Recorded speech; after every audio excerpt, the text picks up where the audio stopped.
At the Washington summit, NATO leaders discussed Ukraine's path to membership and its firm progress. Secretary General Jens Stoltenberg said this at a press conference following the first plenary meeting of NATO leaders at the 75th anniversary NATO summit. There is no longer a question of if, only when. During our meeting, we also took steps to bring Ukraine even closer to NATO. As Ukraine continues its vital reforms, we will continue to support Ukrainians on their irreversible path to NATO membership. The work we are doing now will ensure that, when the time is right, Ukraine will join NATO without delay. It is not a question of if, it is a question of when. NATO will coordinate the training of Ukrainian forces in the facilities of its allies, support Ukraine in planning and coordinating the use of incoming aid and supply and repair of military equipment. We will also support the long-term development of the armed forces of Ukraine. This will not make NATO a part of the conflict, but will help Ukraine to respect its right to self-defense.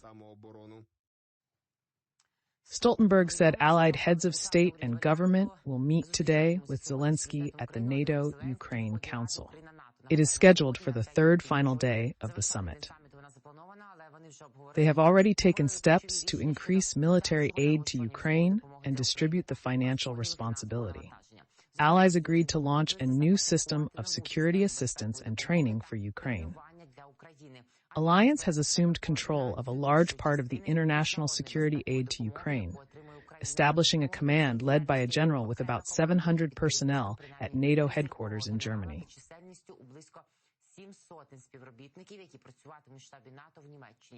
Logistical hubs will be deployed in the eastern part of the alliance to provide assistance to Ukraine, support, membership, and more. So what has been decided at the NATO summit regarding Ukraine? What signals have been sent to Putin? We and our colleagues from RBC Ukraine analyze it. NATO reaffirmed its commitment to support Ukraine in countering Russian aggression and deterring future threats. Allies intend to provide Ukraine with minimum core funding of 40 billion euros over the next year and to ensure a level of security assistance. It covers the costs of providing Ukraine with military equipment, assistance, training, military equipment, material assistance, costs associated with the maintenance, logistics, and transportation of military equipment, military training costs, operational costs, investments and support for Ukraine's defense infrastructure. In addition to the military support envisaged by this pledge, allies intend to continue to provide political, economic, financial, and humanitarian support to Ukraine. In the declaration of the Washington summit, NATO leaders stressed that they had decided to establish a security assistance and training service for Ukraine, NSAT-U, to coordinate the supply of military equipment and training, and to put Ukraine's security assistance on a solid footing by providing enhanced, predictable, and coherent support. NSAT will operate within alliance countries, supporting Ukraine's self-defense per the UN Charter. New service will help transform Ukraine's defense forces and aid NATO integration without engaging in the conflict. Joint NATO-Ukraine Analysis, Training and Education Center. A joint center, JTEC, was expanded.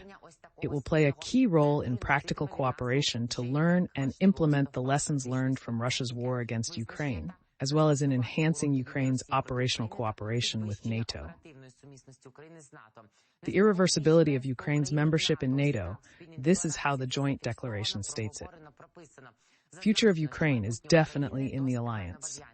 Ukraine is increasingly integrated with the military bloc.